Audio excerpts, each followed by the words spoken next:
Bonjour à tous, bienvenue pour ce nouveau numéro de Doc d'Histoire. Aujourd'hui, nous allons nous intéresser à la guerre de Cent Ans et on va se concentrer plus particulièrement sur un événement particulier de la guerre de Cent Ans qui est l'hommage prêté par le roi d'Angleterre Édouard III au roi de France.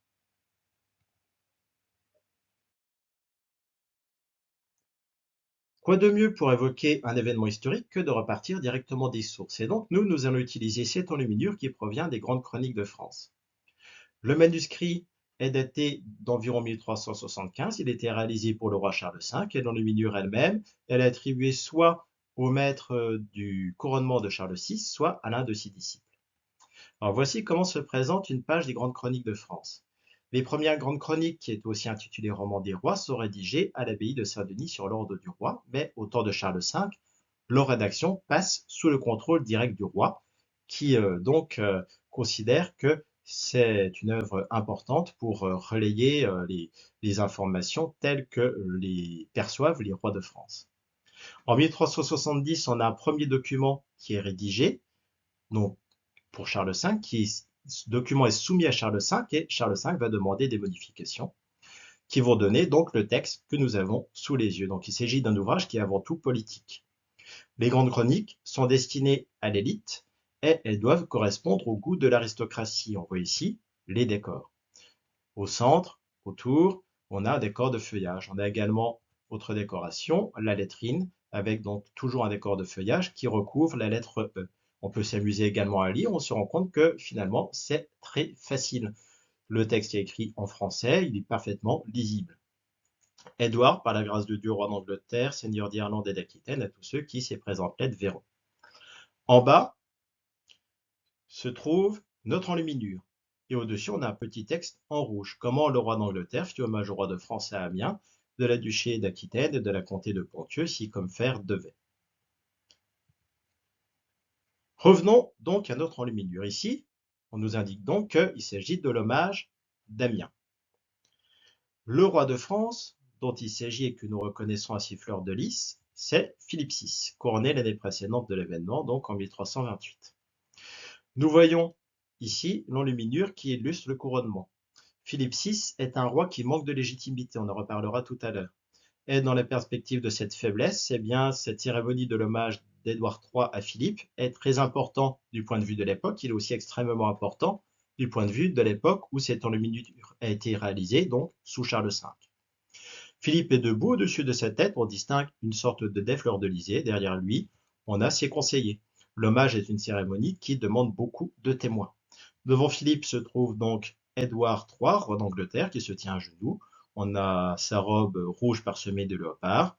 Il a ses mains dans les mains du roi de France et derrière lui, on a donc également ses conseillers, dont un moine manifestement.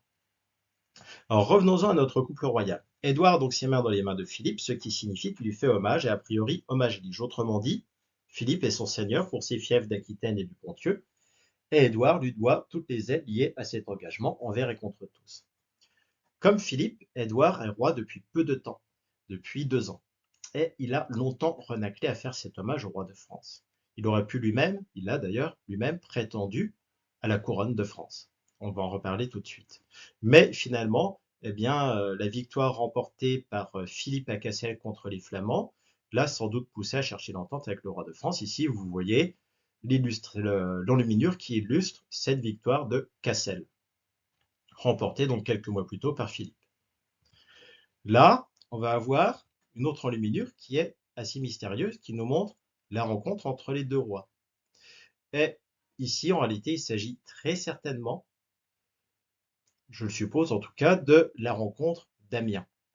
On va en reparler aussi tout à l'heure. Donc, on va revenir sur cette... Là, vous voyez que très clairement, vous pouvez regarder, Édouard n'a pas ses mains dans les mains de Philippe. Alors, revenons-en à notre enluminure. Philippe, donc, on l'a dit, manque de légitimité. En fait, Philippe VI n'est pas fils de roi, c'est tout son problème. Il profite du fait que tous les enfants, tous les fils de Philippe le Bel sont morts sans avoir d'héritier mâle. Et Philippe VI obtient la couronne, non pas parce qu'il est le plus proche parent de Philippe le Bel, non, parce que là, ce serait Édouard III, qui est le petit-fils de Philippe le Bel, mais Philippe obtient la couronne, d'abord parce qu'il est puissant, il est dans la force de l'âge, ensuite il est du royaume, c'est-à-dire qu'il est un seigneur français, pas un seigneur anglais. Et enfin, ses ascendants descendent du roi de France par les mâles, et aucun n'a reçu le sort des Capétiens par une femme. Ce qui lui permet en fait d'évincer tous ses rivaux. Tous ses rivaux qui, par exemple, Édouard III est non seulement anglais, mais il descend, sa mère est la fille de Philippe le Bel. Et donc, d'après une loi qu'on invente à cette époque, eh bien, la couronne ne peut pas passer par une femme. Donc, on comprend à ce moment-là combien cet hommage d'Édouard à Philippe est important pour Philippe, parce que c'est la reconnaissance d'Édouard, c'est la reconnaissance de Philippe comme roi par Édouard. Il faut aussi dire que la victoire de Cassel a déjà légitimé la prise de pouvoir. Donc, Édouard, selon notre image, fait hommage au roi de France. Et que dit le texte? Donc on peut en revenir à ce qu'on a lu tout à l'heure. Et là, on se rend compte qu'il s'agit manifestement d'une lettre. Édouard, par la grâce de Dieu, roi d'Angleterre, seigneur d'Irlande et d'Aquitaine, à tous ceux qui ces présentes lettres verront ou auront salut. Savoir faisons que, comme fessions à Amiens, hommage à excellent prince, notre cher cousin et seigneur Philippe, roi de France, lors nous fit dit et requis de par lui, nous reconnaissions le dit hommage, être lige, etc. Donc là, on nous parle à nouveau de la rencontre d'Amiens. Et c'est Édouard, dans ses lettres, qui sont envoyées au seigneur français, qui admet donc que cet hommage d'Amiens était un hommage lige. Et donc, notre grande chronique de France de 1375 appuie bien sur l'hommage lige prêté par Édouard III. En fait, il s'agit d'un raccourci. On a ici, alors là, vous voyez sur la gauche, vous avez le texte de la chronique de 1375, mais sur la droite, vous avez le texte de la chronique de 1370. Donc, qui relate le même événement. Mais ici, vous voyez que déjà, l'enluminure est toute petite et ne montre pas tout à fait la même chose. Ici, on en reste à l'entrevue d'Amiens, où donc Édouard est à genoux devant Philippe, mais ne met pas ses mains dans les mains de Philippe. Donc, en quelque sorte, ici, notre texte de 1370, c'est avant qu'il soit revu, modifié par Charles V. Et le récit qu'on y trouve est un petit peu plus complexe. Il correspond sans doute mieux à la réalité.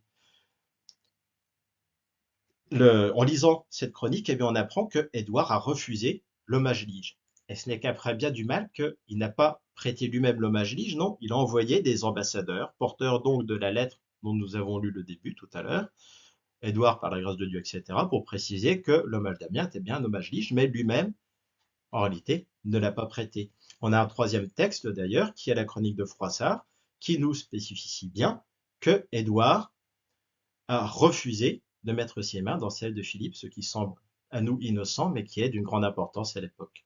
Aujourd'hui, eh bien, bon nombre d'historiens pensent qu'effectivement, cette cérémonie de l'hommage, qui est donc présentée sur cette enluminure, est inexacte. Elle n'a jamais eu lieu. L'entrevue se serait mal passée à Amiens, et donc Édouard aurait refusé le geste symbolique. Alors quel intérêt pour Charles V d'appuyer sur cet hommage? Eh bien, c'est que en 1370 déjà, la situation est trouble. Les batailles de Crécy, de Poitiers sont passées par là. Édouard a pu récupérer à la paix de Bretigny une grande Aquitaine. Et la situation de cette grande Aquitaine n'est pas claire du tout. Le roi Édouard ou son fils, le prince noir, doivent-ils l'hommage pour cette terre? Eh bien, d'après le traité de Bretigny, pas vraiment. Mais on voit ici qu'il a bien prêté hommage à l'époque de Philippe VI pour le duché d'Aquitaine. Les agents du roi de France ont donc la possibilité d'y faire valoir les droits du roi de France. Et c'est une ambiguïté qui a permis à Charles V de déclencher une nouvelle guerre. Et cette nouvelle guerre va lui permettre de récupérer tous les territoires qui étaient perdus au traité de Bretigny et encore au-delà. Et donc la légitimité de cette guerre, elle tient au droit féodal et elle tient à cet hommage prêté par les rois d'Angleterre pour l'Aquitaine. Alors encore une fois, je vous remercie d'avoir suivi ce numéro. Je vous donne rendez-vous dans quelques jours pour le prochain.